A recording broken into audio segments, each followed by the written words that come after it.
सबसे पहले मैं कुमार अनुपम प्रोडक्शन को धन्यवाद देना चाहती हूँ और आपके माध्यम से मैं जितने भी मेरे दर्शक हैं, आप लोगों के दर्शक हैं, उनको निशा भगत का नमस्कार, जोहार। मैम, आपको ये समाज सेवा का काम करके आपको इसकी प्रेरणा कहाँ से मिली? मुझे ये प्रेरणा मिली कि मेरा एक रेस्टोरेंट है कांके रोड स्थित रॉयल कैफ़े, उसमें मुझे कॉल आया कि मुझे खिचड़ी खाना है और मैंने सडनली पूछा कि इस खिचड़ी तो सर हमारे यहाँ बनता नहीं है, तो आप खिचड़ी क्यों आप मंगा रहे हैं, क्या आपको क्यों खिचड़ी खाना चाहते हैं आप? तो उन्होंने कहा कि आपके यहाँ मुझे मालूम है कि चाइनीज़ है, कॉन्टिनेंटल है और तंदूर का आइटम मिलता है, लेकिन हमारे घर में पूरे लोग कोविड पॉजिटिव है और हम लोग खाना बनाने में सक्षम नहीं हैं। इसकी वजह से मुझे ये जो कॉल आया, मुझे इंस्पायर किया कि मैं पिछले जो साल था मैं खिचड़ी और सूखा अनाज बांटी थी, तो इस बार ऐसा काम क्यों ना करूं जो लोगों को मेरी वजह से मदद मिल पाए। तो मैंने सोचा कोविड पेशेंट्स को ही मैं इस बार खाना खिलाऊंगी, क्योंकि इस बार सारे लोग डरे हुए थे और ऐसे में मैंने ये बेड़ा इसलिए उठाया क्योंकि मैं सामाजिक हित के लिए हमेशा कार्य करते रहती हूँ और इसी वजह से मैंने इस काम को शुरू किया। आपका अनुभव कैसा रहा और लोगों की क्या क्या ज़रूरतें हैं? मेरा अनुभव बहुत ही अच्छा रहा और मैं थोड़ा सा डरी भी, क्योंकि मेरे ही सर्कल में मेरे काफ़ी करीबी लोगों ने मुझे डराया कि आप समाज सेविका हैं, बहुत अच्छी बात है, लेकिन अभी के समय में कोई भी नेता, कोई भी मंत्री, कोई भी बाहर नहीं निकल रहे हैं, ऐसे में तुम निकलना चाह रही हो तो ये अपने जान को जोखिम में डालना क्यों चाह रही हो? तो ऐसे में मैंने सोचा कि लोग क्या करते हैं उससे मुझे कोई मतलब नहीं है,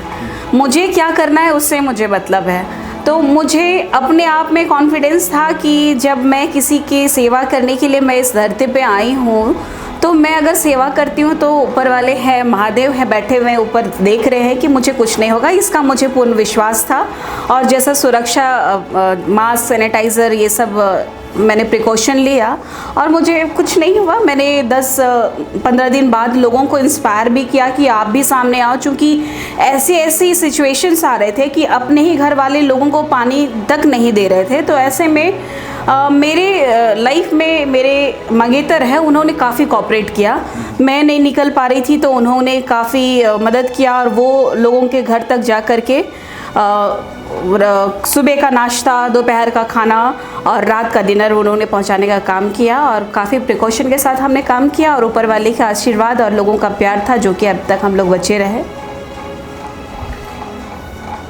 अभी आपको क्या लगता है समाज में भी लोगों को और क्या क्या ज़रूरत है? यहाँ पे क्या राशन, मेडिकल? बिल्कुल, अभी के समय में जैसा स्थिति आ रही है मेरे पास में, अब तो कोविड पेशेंट्स को मैंने खाना खिलाना इसलिए बंद किया क्योंकि कोविड पेशेंट्स अब नहीं है वैसे, और काफ़ी हद तक लोगों में ये समझदारी आ चुकी है कि समाज के लोग हैं, अपने परिवार के लिए हैं, लोगों का ज़िंदगी बहुत मूल्यवान है, इनको समझने लगे हैं लोग, अब खाना एक दूसरे को खिलाने लगे, बांटने लगे। अब की ज़रूरत क्या है कि जो मध्यम परिवार के लोग हैं उनमें जो लोग 6,000 रुपये का, कोई 5,000 रुपये का जो नौकरी करने वाले लोग हैं, ऐसे लोगों के बीच में समस्याएं उत्पन्न हो रही हैं, चावल का, राशन का, तो ऐसी समस्याएं उत्पन्न हो रही हैं। तो उन लोगों का जो संपर्क है, मैं इसको भी सोशल मीडिया के माध्यम से मैंने ये फ्लैश किया कि जिन किसी भी परिवार को आवश्यकता होगी तो उनके फ़ोटोग्राफ्स नहीं पोस्ट किए जाएंगे और मैं उनको गुप्त भी रखूँगी। तो ऐसे में कई सारे लोगों का ऐसा समस्या मेरे सामने आ रहा है, जो कि अभी मैं उन लोगों को राशन पहुंचाने का काम कर रही हूँ या दवाइयाँ। अभी और एक समस्या और उत्पन्न होने वाली है, क्योंकि पूरे देश में ये समस्या है, क्योंकि जो वैक्सीन की बात हो रही है, तो वैक्सीन जो फ्री में होना चाहिए था, और सबसे बड़ी बात है कि इंटीरियर प्लेस में, हमारा ट्राइबल प्लेस है, यहाँ बहुत सारे लोग मोबाइल यूज़ नहीं करते हैं, ये लोग ऑनलाइन वैक्सीन कैसे लगवाएंगे ये नहीं पता है। तो ये हमारे पास में चैलेंज ये है अभी। तो मैं आपके माध्यम से सरकार को ये भी कहना चाहती हूँ, चाहे वो राज्य सरकार हो, चाहे सेंट्रल की सरकार हो, मैं उनसे ये गुहार करना चाहूँगी कि एटलीस्ट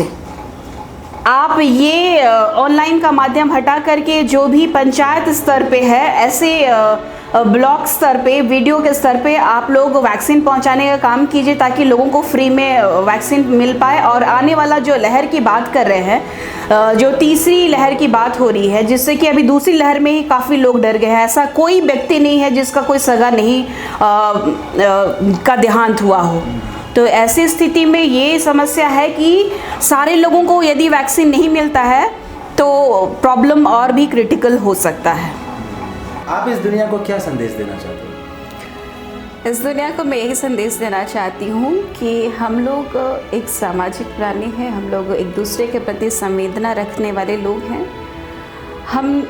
शुरुआती दौर पे हमने देखा कि लोग एक दूसरे को पहचानने से भी इनकार कर जा रहे थे, लेकिन अभी के माहौल में, अभी के दौर में सब लोग इस बात को समझने लगे हैं। और लेकिन फिर भी पहले भी मैंने कहा था, जब मैंने शुरुआत किया 10 दिन के बाद मैंने एक अपील की थी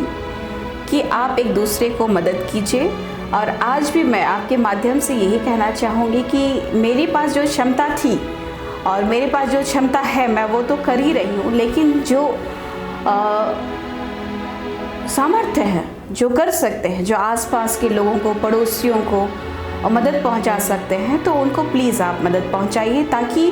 हमारा जो झारखंड है, खुशहाल झारखंड है, जो अभी के समय में, अभी कोविड के समय में भी 1 नंबर में चला है। हम लोगों ने देखा है कि सरकार ने भी काफ़ी प्रयत्न किया है कि लोगों तक अपनी सुविधाओं को पहुंचा सके। और कई लोगों भी सामने में आए हैं, जैसा कि लोग आना नहीं चाह रहे थे, लेकिन कुछ लोगों ने फंड्स वगैरह रिलीज़ किया एक दूसरे को, कई लोग जो काम कर रहे हैं। तो ऐसी अवस्था में यदि आप कर सकते हैं, अब चूँकि डर का माहौल अब थोड़ा बहुत कम हो गया है, चूँकि 3rd लेयर को लेकर के सब अभी भी डरे हुए हैं कि ऐसा ना हो कि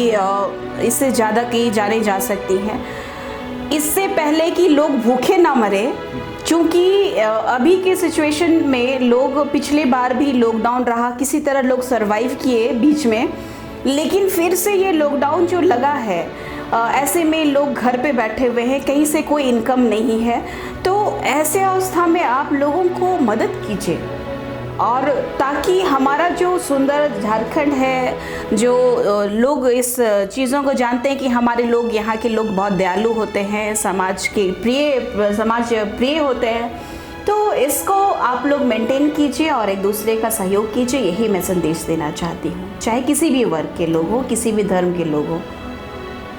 धन्यवाद।